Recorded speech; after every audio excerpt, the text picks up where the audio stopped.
Queremos que digas ajá. Y que nos caiga el 20.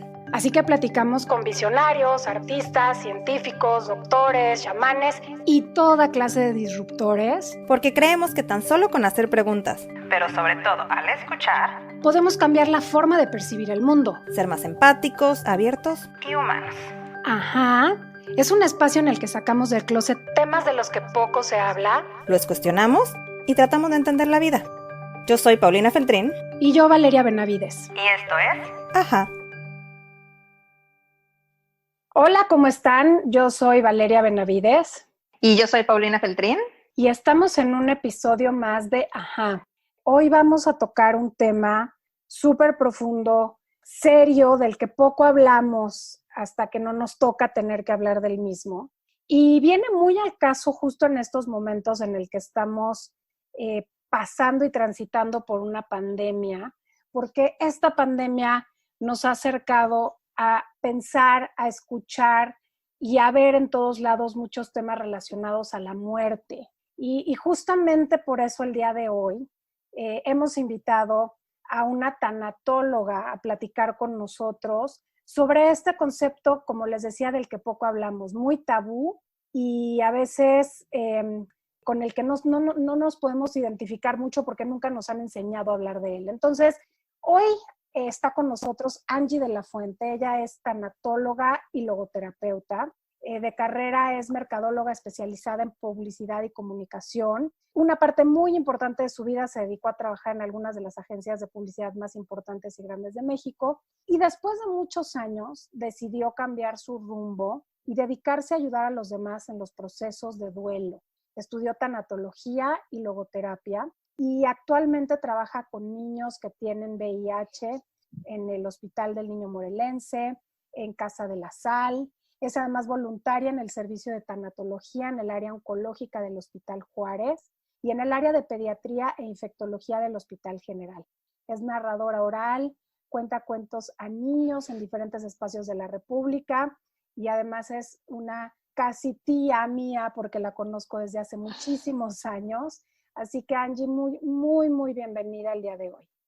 Muchísimas gracias, Vale, y Paulina, un beso también a ti también. Muchas gracias, Angie. Y la verdad es que, pues nada, este podcast tiene justamente este objetivo de tocar temas de los que poco hablamos o los que a veces pueden parecer disruptores, ¿no? Creo que en este caso es un tema bien contradictorio porque por un lado es parte de nuestros procesos en la vida, pero por otro lado hablamos bien poquito de ello y no nos entrenan ni nadie nos prepara y nuestra cultura y nuestra sociedad a veces no trae este chip de cómo enfrentar los temas relacionados a la muerte. Y justamente me gustaría empezar un poquito por platicar sobre este concepto de por qué en este mundo, o al menos en esta sociedad en la que muchos vivimos, no estamos preparados para hablar de la muerte como algo normal, como parte del ciclo de la vida aquí. Entonces, esa sería como mi primera pregunta. ¿Por qué, Angie? No sé si es un tema de este lado del mundo, no sé si es un tema de mi experiencia personal, pero estoy segura y tengo este concepto de que no todos hablamos de la muerte como algo normal. ¿Por qué? Pues mira, Vale, en principio no hablamos de las pérdidas, porque al ser humano no le gusta perder y la muerte es una pérdida. Entonces, es la pérdida pues más importante, ¿no? Cuando llega la muerte y nos visita, pues nos deja vacíos. Y desgraciadamente en esta cultura occidental en la que nosotros vivimos y en la que estamos inmersos en un nivel socioeconómico que lo importante es tener y no perder, pues menos hablamos de la muerte. Entonces, nunca nos han enseñado, desde niños no nos han enseñado que vivir implica pues morir, porque no hay vida sin muerte y al revés también. Pero no estamos conscientes de que no solamente es la muerte física, todo está cambiando, nada es permanente. Y esto no lo aprendemos en nuestra cultura occidental. Las culturas orientales sí se basan mucho en esto de que nada es para siempre, de que todo está cambiando. Pero nuestra cultura occidental nos han convencido de que pues tener, acumular es lo que importa y que no perdamos nada, ¿no? Pero la realidad es que todo va terminando. Los sistemas económicos, las plantas, las cosas, todo tiene un término. ¿Y por qué no habría de tenerlo la vida?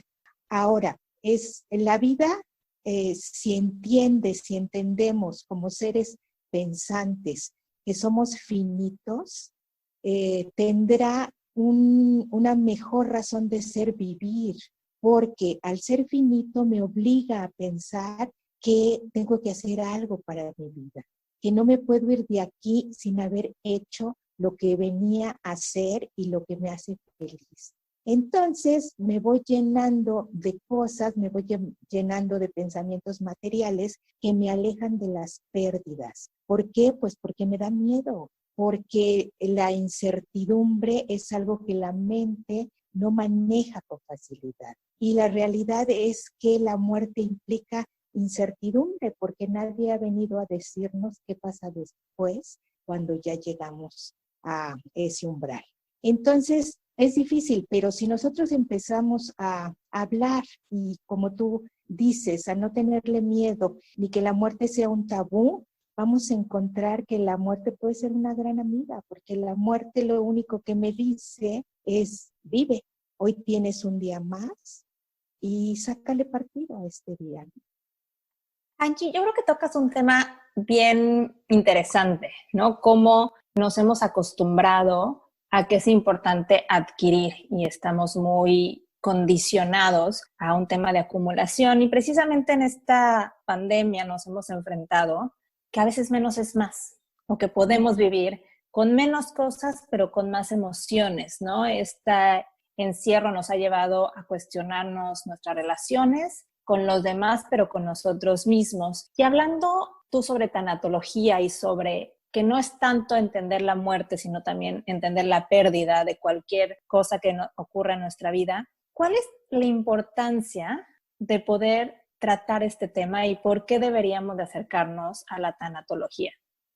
Pues mira, la tanatología nos ayuda a todo lo que tiene que ver con pérdidas. Obviamente está centrada en la pérdida más importante, que es la pérdida de la vida. Entonces, cuando yo toco esa pérdida tan grande, puedo meterme en otras pérdidas y encontrar que cuando yo pierdo, gano, porque cuando yo pierdo, aprendo. No hay mejor maestro de aprendizaje que el sufrimiento. Desgraciadamente, esto es cierto. Muy difícilmente cuando estoy alegre y cuando estoy disfrutando la vida, estoy en proceso de aprendizaje. No digo que no sea posible, pero el aprendizaje no es tan grande cuando yo estoy sufriendo. Cuando yo pierdo a alguien querido, me acerco a mi ser como persona. Me acerco a cuestionarme para qué me está pasando eso. Y entonces puedo descubrir formas de sacarle mayor provecho a la vida, a mi vida. Tienes razón cuando dices que esta pandemia en la que somos muy afortunados porque estamos en un encierro, pero mira qué encierro, en un encierro con un refrigerador lleno, con un techo, con televisión, con internet, con una linda cama, o sea, y nos quejamos.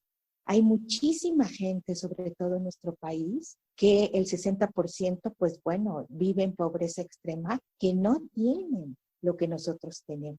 Entonces, si yo soy afortunado, de esta manera lo pongo, si soy afortunado para poder vivir el quédate en casa, debería aprovecharlo para cuestionarme para qué me está pasando esto. Y cuando yo vuelva a salir a la calle, salga siendo una persona diferente, con mayores herramientas. De haber perdido algo, quizá un poco de libertad, cuestionarme todo esto que vibra dentro de mí y que puede hacerme mejor persona. Yo no puedo ir a cambiar el mundo, pero si yo cambio mi mundito, si yo me acerco más a mi pareja, si yo entiendo mejor a mis hijos, si yo estoy más consciente de lo que sufre la clase desprotegida de mi país, y hago algo por ellos, ya crecí, ya soy distinto y al cambiar mi mundito, seguramente el mundo. Híjole, súper profundo esto que nos dices, Angie, porque me vienen a la mente dos cosas muy importantes. Por un lado, esta gran desconexión que tenemos con nosotros mismos, ¿no? Como no estamos acostumbrados, si no lo hacemos de una manera consciente y con la decisión de conectarnos con nosotros y aprender a hacerlo, insisto, es un poco parecido al tema, al concepto de muerte, ¿no? Nadie nos lo enseña, pero este proceso de aprender a conectarnos con nosotros, a hacer introspección, a voltear a vernos, es algo con lo que muchos a veces no podemos, ¿no? Y me queda clarísimo que esta situación en la que estamos encerrados, lo único a lo que nos lleva es justamente a eso, a voltear a vernos y vernos y vernos, y no todos estamos en ese lugar. Pero la otra cosa que me llama mucho la atención y que también me resuena de todo esto que dices, es esta poca capacidad que tenemos muchas veces para conectarnos con nuestras emociones, para abrirlas, para reconocerlas, para darles espacio. Hablaste de sufrimiento, hablaste de ser nuestro gran maestro, hablaste de todo lo que sentimos, pero ¿por qué no nos conectamos con nuestras emociones? ¿Por qué no tenemos esta capacidad? ¿Por qué nos bloqueamos y nos desconectamos? ¿Qué es lo que pasa en la manera en la que estamos viviendo? Pues mira, Vale, yo te diría que porque no nos lo enseñaron y vivimos inmersos en creencias que quizá ya no nos sirvan y que sin embargo siguen rigiendo nuestras vidas. No nos enseñaron a cuáles son nuestras emociones, no nos enseñaron a sentirlas, no nos enseñaron ni siquiera a nombrarlas. Y la realidad es que las emociones no son ni buenas ni malas, son emociones, las cuales me sirven para ver al mundo, para entenderlo y para entenderme. Además, nuestra cultura nos ha hecho mirar hacia afuera. Siempre somos muy buenos para mirar al otro, su carácter, su enojo, su manera de ser, y no volteamos el reflector para vernos a nosotros. ¿Cómo logramos esto? La verdad, esto se logra en terapia, porque en terapia no me queda de otra más que voltearme a ver a mí y ver qué siento con las actitudes de los otros. Pero en lugar de calificar al otro, o sea, ni siquiera es para calificarme a mí, es para mirarme y para saber estar conmigo. ¿Y cuál sería el objetivo? Pues conocerme y saber qué me duele, por qué me duele y de dónde viene este dolor. Si yo empiezo a entender esto, voy a ser mucho más congruente con mi vida, porque muchas veces ni siquiera sé por qué me estoy doliendo de un comentario que hace cualquier persona, porque no sé de dónde viene y qué herida tocó. No es un proceso fácil, pero la vida no se equivoca y la vida hoy nos está dejando a muchos de nosotros encerraditos en nuestra casa para mirarnos. Acabas de tocar un punto bien interesante. Hace poco, en esto mismo, leí una frase que dice, si no lidias con tus emociones, algún día tus emociones van a lidiar contigo. Y creo que la muerte eso nos enfrenta a lidiar con emociones que a veces no queremos ver y estamos muy acostumbrados a que el dolor se tiene que superar de una manera rápida, ¿no? Y que se tiene que superar porque no está bien verse dolido. No está bien estar deprimido, no está bien estar triste, ¿no? Nos enseñan a buscar la felicidad y si bien es nuestro máximo, ¿no? Expresión cuando somos felices, el dolor también nos enseña. ¿Cómo entonces mirar a la muerte? Pues mira, cuando aparece la muerte y se lleva a alguien querido, entramos en una etapa de duelo, que es un proceso de duelo. Y como bien lo dice su nombre, duele, el duelo duele. Y hay 5 etapas por las que pasamos en el duelo, que son la negación, el enojo, la tristeza o depresión, la negociación y la aceptación. No son etapas que vengan en ese orden totalmente, ni son etapas que duren X tiempo, porque somos únicos e irrepetibles. Y la pérdida que tuvimos tendrá un valor y un significado especial para cada uno de nosotros. Pero entendiendo estas etapas y sabiendo que vamos a pasar por ellas, nos ayuda a irnos comprendiendo y a ir avanzando en este duelo que vamos a sentir. Tú tienes razón de que nuestra sociedad occidental no nos deja doler. ¿Qué sucede cuando alguien se nos muere? Pues en nuestro trabajo, si bien nos va, nos dan 3 días, 5 días para que enterremos a nuestro muerto y para que regresemos a trabajar. Se nos exige que regresemos a trabajar con una sonrisa, porque nadie quiere estar con una persona triste o enojada. Nadie quiere, porque no sabemos cómo reaccionar, porque nos duele el dolor del otro. Claro que nos duele, porque además cuando a alguien cercano mío se le muere a alguien, me recuerda a mi propia muerte. Y no me gusta pensar que yo un día también me voy a morir, o que se va a morir mi mamá, o que se puede morir un amigo. Entonces, ¿qué hago? Me doy la vuelta, pienso en otra cosa, hago otra cosa y empiezo a llenar este miedo y este vacío con una copa, con trabajo, con juego, porque lo importante en nuestra cultura occidental es no pensar, es no mirar, es esta inmediatez, o sea, tengo que ser feliz ahorita y tengo que llenarme de cosas ahorita, porque lo único que importa es que la gente me vea linda, sonriente y sin dolor. Pero la realidad es que los rituales, cuando una muerte llega, son importantísimos. Por eso vemos a la gente pobre en nuestro país, en los pueblos, cómo sus rituales les sanan el alma. Esto de levantar la cruz a los 13 días, esto de ir a los rosarios, esto de hacer misas, esto no, o sea, ¿es para el muerto que ya está en otro nivel? No, es para nosotros, para curar nuestro corazón, para dolernos, para sentir que la vida tiene que volver a florecer.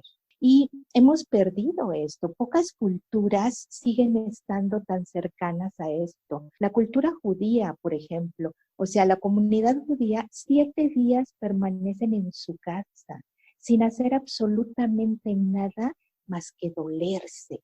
Esto habla de lo importante que es saber llevar un duelo, porque si sé llevar un duelo va a venir una sanación. Y porque de esta manera, cuando alguien querido se me muere, yo no vuelvo a ser la misma persona. Mi obligación es ser mejor persona, porque voy a crecer con este dolor, con este sufrimiento, y además esto me va a servir para honrar a aquel ser maravilloso que vive en mi corazón.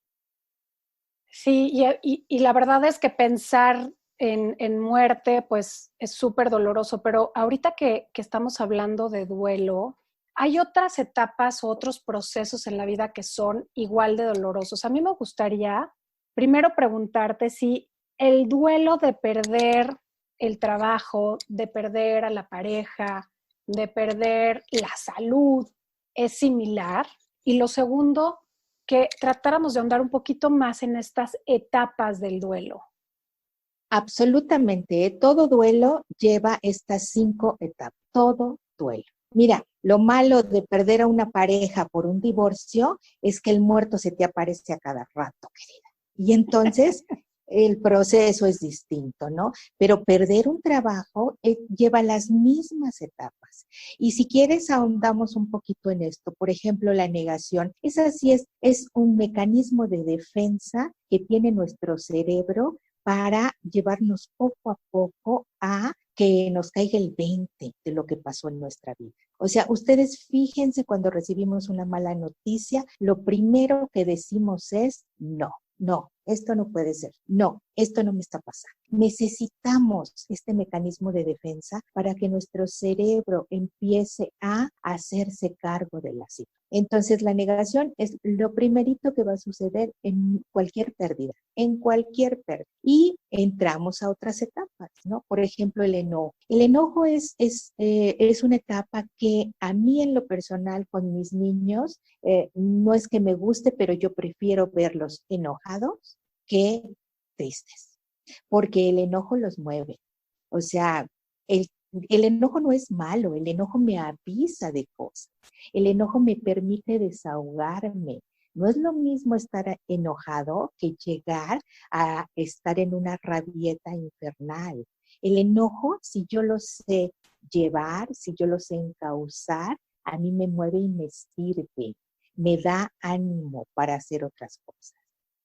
En la depresión, sí, llega la tristeza absoluta, absoluta. ¿Y qué tengo que hacer? Dolerme, aceptarlo, saber que esto es tremendamente doloroso y permitirme llorar todo lo que tenga que llorar y permitir que venga aquel que me quiere y llore conmigo, porque un llanto compartido es tremendamente sanador. O sea, desaprender las cosas que nos han dicho, ¿no? De que le dicen a una mamá, no llores enfrente de tus hijos, tienes que ser fuerte.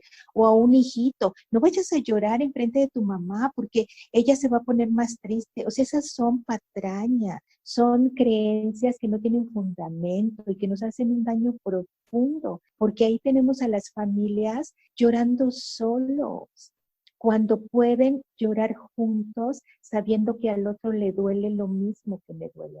Y después tenemos la negociación, que esta es una etapa muy interesante, porque negociamos para sentirme bien.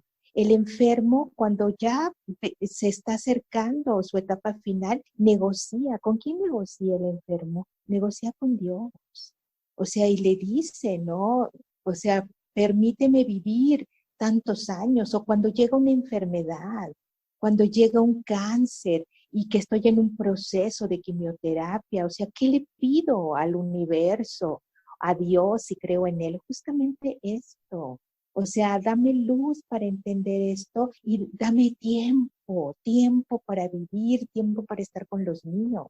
Y ya cuando suceden todas estas etapas y que puedo llegar a la etapa maravillosa de aceptación, que es aceptar y ver la realidad tal cual es. Y miren, aquí sí quiero hacer una aclaración, aceptación, no esta palabra que nos enseñaron desde muy niños, que es la resignación y que viene de nuestra religión judio-cristiana. Resignación significa amuélate, aguántate, ni modo.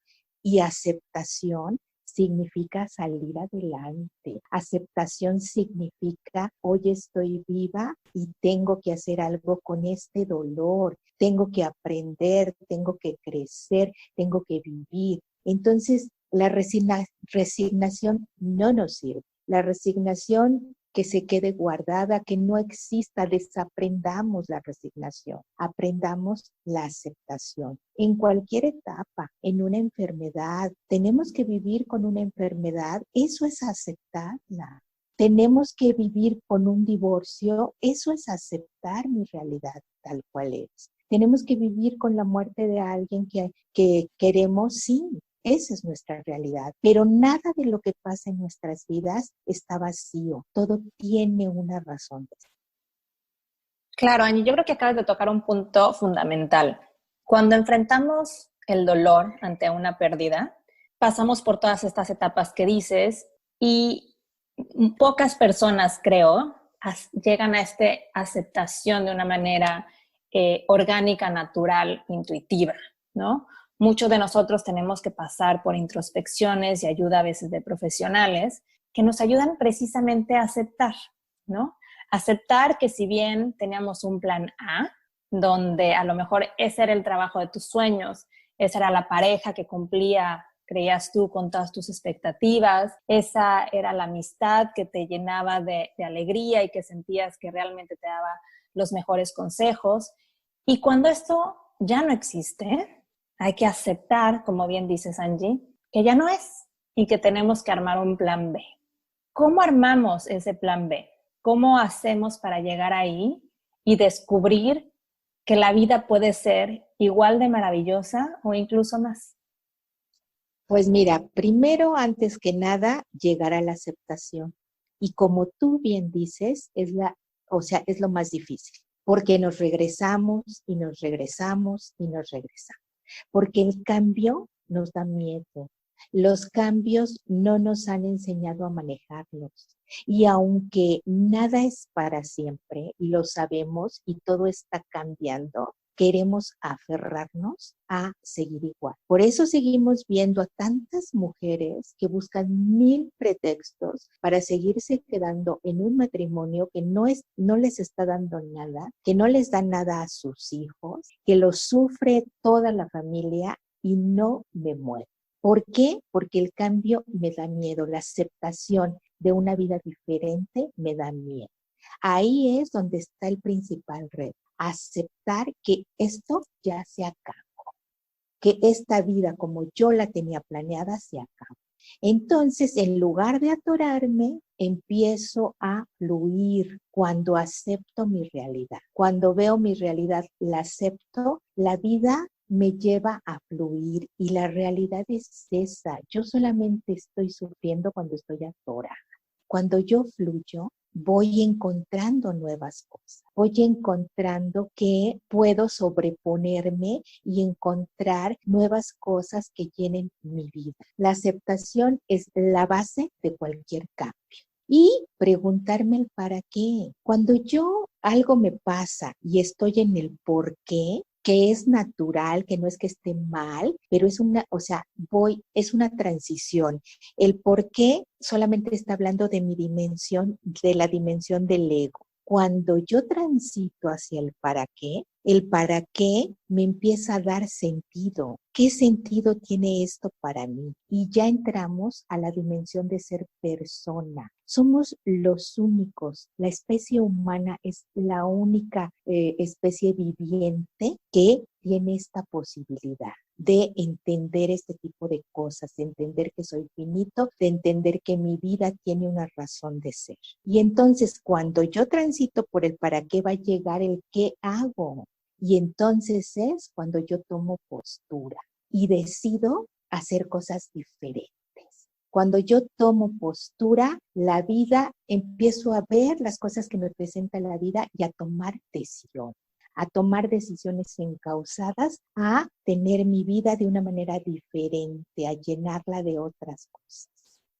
Uy, está padre y es práctico. O sea, básicamente es hacernos esta pregunta de ¿qué me está enseñando? ¿Para qué? ¿Para qué? ¿No? Exactamente. ¿Para qué estoy viviendo esto que estoy viviendo? Exactamente. Y justo empezar a acercarnos a esa sabiduría interior. Hablamos un poco de que la vida es una lista de creencias y de costumbres, ¿no? Y de que la muerte es algo que no necesariamente sabemos compartir abiertamente, porque por estas mismas creencias implica dolor, sufrimiento, incertidumbre y todas estas emociones que no queremos que sean visibles y que no queremos compartir. ¿Por qué tendemos a vivir los duelos en solitario? ¿Y debiéramos de compartir nuestras pérdidas? Absolutamente, absolutamente claro, con quien yo quiera ser, ¿no? No es que yo pueda abrir mi corazón a cualquiera, ¿no? Pero nosotros sabemos a quién va a entender nuestro dolor. Y sí vale la pena abrir nuestro corazón y dejar que otros entren, porque a veces la gente no se acerca por estas creencias que tenemos de que es mejor dejar al doliente solo. Pero siempre podemos preguntar, o sea, en lugar de decir frases hechas, podremos preguntar, ¿qué necesitas? ¿Quieres platicar? o sea, y dar un abrazo. Siempre, siempre podemos abrir nuestro corazón para aceptar a otro. Y esa es la realidad más linda del ser humano. Cuando yo voy a otro y hago algo por otro, regreso a mí fortalecida y llena de amor, porque somos seres que necesitamos compañía y necesitamos amor. Entonces, ir al otro me hace regresar a mí mejor, con más herramientas para ser quien quiero ser. Angie, creo que es vital esto que acabas de decir. El dolor compartido pesa menos, ¿no? Yo recuerdo cuando mi papá falleció, yo tenía 18 años y me acuerdo que mi mamá, pues no le gustaba que la viéramos llorar. Yo me acuerdo que la veía muy triste, ¿no? Y mi hermana tuvo otra manera de manejar el dolor, fue un poco más sociable. Y yo puedo decir que lo sentí, que lo viví muy sola, ¿no? Y fue hasta muchos años después que leí un libro maravilloso que se llama Opción B, donde justo descubrí esto que dices, ¿no? Que al compartirlo pesa menos, ¿no? Porque no hay nadie que lo sienta como tú, ¿no? Yo lo pongo en este caso, la pérdida de mi papá, pues nadie lo iba a sentir como mi hermana, ¿no? Que también era su papá, o mi mamá, que era su esposo, pero somos este núcleo familiar. Pero lo mismo pasa, quiero pensar, cuando te divorcias. No hay nadie más que lo sufra como tus hijos, ¿no? Y es justo en estas uniones donde encontramos fortaleza. Pero también el dolor nos da miedo cuando lo compartimos, ¿no? Nos da miedo pensar que vamos a hacer que la otra persona lo sufra más, ¿no? O la naturaleza de nuestra cultura es, no quiero que mi mamá se preocupe o no quiero que mis hijos me vean así. Y aunque ya lo dijiste un poco, Angie, me encantaría que nos platicaras cómo, cuando no es mi dolor, me puedo acercar a alguien más. Porque creo que a veces dejamos a la gente sola porque no sabemos hacer eso, ¿no? Yo puedo decir con confianza que tras haber pasado por muchas pérdidas en mi vida, puedo sentirme más cercana a la gente cuando pasa este dolor. Sé que a veces un abrazo es más importante que miles de palabras. Sé que a veces un detallito es una muestra de apoyo sin necesidad de hacer grandes manifiestos. Pero hay tanta gente que a lo mejor su primera pérdida es cuando ya es un adulto mayor, cuando ya tenemos vicios, cuando ya tenemos comportamientos muy andados. ¿Cómo entonces reconozco mi dolor y reconozco el del otro? Pues mira, definitivamente los seres humanos tenemos algo que, como tú bien dices, conforme va pasando el tiempo, si no nos dedicamos a cultivarlo, es una vocecita que cada vez se va callando más y que los niños la tienen inmensamente abierta y que no tienen miedo a escucharla y a hacer las cosas, es algo que se llama intuición.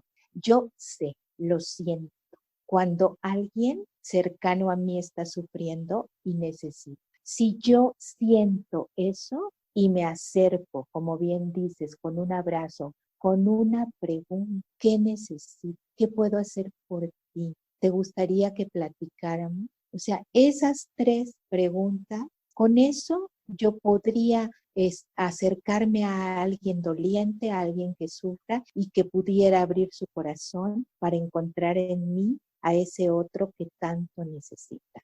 Ahora, por otro lado, es mucho más difícil desaprender que aprender. Entonces, desaprendamos creencias falsas, pero para desaprender una creencia, yo necesito poner algo en su lugar, si no, esta creencia regresa y regresa. O sea, si yo me enseñaron que no puedo estar con otro doliente o que mi dolor va a hacer sufrir más a otro, difícilmente me voy a acercar. Tengo que poner en lugar de esa creencia en que los seres humanos nos necesitan y que es falso, absolutamente falso, que mi dolor te haga sufrir más. Al contrario, cuando yo te veo sufriendo por lo que me pasa a mí, aprecio tu empatía, aprecio tu cariño. O sea, cuando un hijo permite que su madre llore con él o al revés, que una madre permite que su hijo llore con ella la pérdida de un padre, es infinitamente reparador ese llanto. ¿Por qué? Porque sabemos que estamos juntos en este dolor. Uy, tocaste este tema importantísimo, esta capacidad de poder ver en el dolor la felicidad, en la oscuridad, la luz, esta parte tan dual que es característica de nosotros seres humanos. ¿Cómo aprender a ver la muerte como una oportunidad o como un motor para vivir más feliz? Pues mira, yo como buena tanatóloga, me gusta decir que yo la muerte la veo, yo no creo que exista la muerte. Por algo Elizabeth Kubler-Ross, que es pues quien creó la tanatología, el símbolo de la tanatología es una mariposa, porque la muerte no existe, solo la transformación. Entonces me gusta ver a esta muerte como una mariposa que la tengo en mi hombro derecho. No la quiero atrás, porque la verdad yo estoy muy contenta viviendo y no quiero que me aviente, pero tampoco adelante, porque no quiero que me limite, porque no quiero que me detenga en mis creencias, pero sí la quiero tener aquí en mi hombro, porque lo que me dice esta mariposa todos los días es: vive, tienes un día más, llénalo de plenitud. Y eso para mí es vivir y es estar consciente de que un día voy a morir, pero cuando ese día ocurra, podré mirar atrás y haber estado segura que viví una vida plena, haciendo todo aquello que me llenó de contento, de alegría, y que mi paso por este mundo no fue estéril, que me llevó mucho y que dejó.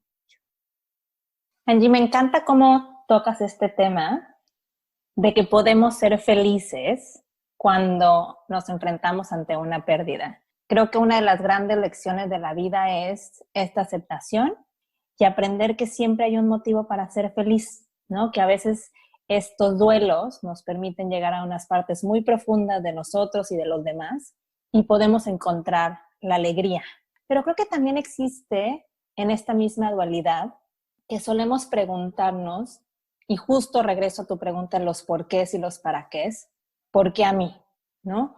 ¿Por qué me está pasando esto cuando generalmente la muerte le pasó a alguien más? ¿No? Nosotros seguimos en este mundo, pero queremos entender las lecciones. Y nos cuesta mucho trabajo pasar del por qué al para qué. No es una parte que está intrínseca en nosotros y eso viene muy ligado a la culpa y viene muy ligado a la victimización, que creo que es uno de los grandes vicios de nuestra cultura, el alguien más tuvo la culpa menos yo.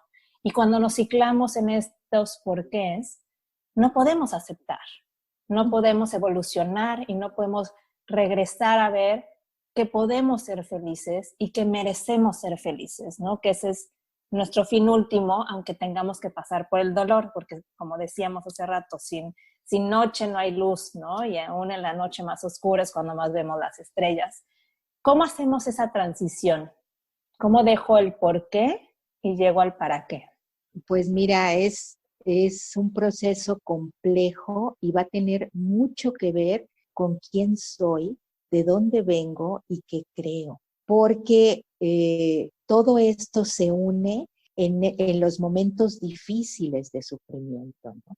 Entonces, no es como poder, ojalá hubiera una receta, ¿no? Para transitar de uno a otro, pero hay veces que funciona, a alguno de mis pacientes le ha funcionado, de hacer como si creyera otra cosa, ¿no? Porque a veces la mente es muy compleja y no me deja. Pero cuando yo sé y me convenzo a mí mismo que yo no soy mi mente, yo soy más que mi mente. O sea, porque yo soy cuerpo, mente, y en la logoterapia decimos que también somos espíritu. Y cuando digo espíritu, no me estoy refiriendo a nada religioso, me estoy refiriendo a esto que me hace ser persona, a darme cuenta de que me doy cuenta.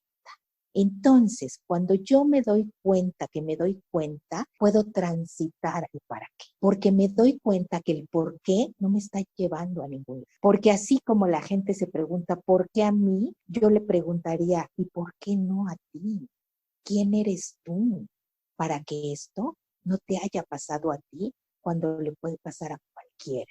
Son palabras fuertes, pero que a veces la gente necesita. Ahora, cuando hablamos de pérdida, yo siempre les digo a mis pacientes, la muerte se lleva todo, menos el amor, porque la muerte hace al amor perfecto, lo hace incondicional, porque tú sigues queriendo a tu papá, aunque ya no lo veas. Tu amor hoy por hoy es incondicional. Y la gente, o sea, lo entendemos muy bien porque es real. A nuestros muertos los seguimos amando a profundidad, aunque ya no podemos abrazarlos, o sea, en este contexto, que siempre estarán nuestros sueños, ¿no? Para poderlos abrazar, pero así, en carne y hueso, no. Y sin embargo, los amo profundamente. Yo lo que recomiendo es ir fluyendo. ¿Para qué? Para que la transición de este ser que murió pase a ser parte de mi corazón. Me encanta cómo lo planteas, Angie, porque a veces creemos que es muy sofisticado y se basa en preguntar y en escuchar, ¿no? Algo que justamente estamos tratando de promover aquí en Ajá. Y esto me lleva justo a preguntarte, Angie, ¿cuál es tu Ajá moment? Pues mira, obviamente a mis años hay muchos, pero ahorita hablando de todo esto, me recuerdo de uno muy importante. Pues bueno, yo ya estaba separada de mi ex marido, él vivía en Estados Unidos y mi hija y yo nos venimos a vivir a México y nos enteramos que mi suegra, estando en Italia, mi suegra es italiana, era italiana, tenía un cáncer. Entonces yo le propuse a mi ex marido que me la traía a México conmigo y con mi Giovanna para cuidarla. Y eso hicimos. Nos la trajimos a México, estuvimos con ella sus últimos meses y mi hija de 16 años en aquel entonces me ayudó con su nona, ¿no? A darle todo lo que la nona necesitaba, que básicamente era cariño. Un día, pasando por un pasillo, yo salía de la habitación de la nona y mi hija entraba, cuando se voltea y de la nada me dice, mami, get alive. Para mí, ese fue un aha moment. ¿Por qué? Porque me di cuenta que necesitaba armarme una vida. Y cuando la nona murió, me metí a estudiar tanatología, después logoterapia, después me titulé, sigo estudiando, me metí a estudiar italiano, en honor a la nona, mi hija también, y me hice una vida. Y entonces cuando mi hija, ya después de años que terminó su carrera, decidió irse a vivir a los Estados Unidos, la dejé volar con mucho gusto en mi corazón. Y agradeciéndole a mi gran maestra ese Get a Life que me regaló. Porque gracias a eso yo tengo una vida que me hace muy feliz. Ella tiene la suya que le hace muy feliz. Y cuando a la distancia nos reunimos y hablamos, sabemos que nos tenemos una a la otra, pero con vidas inmensamente felices y productivas.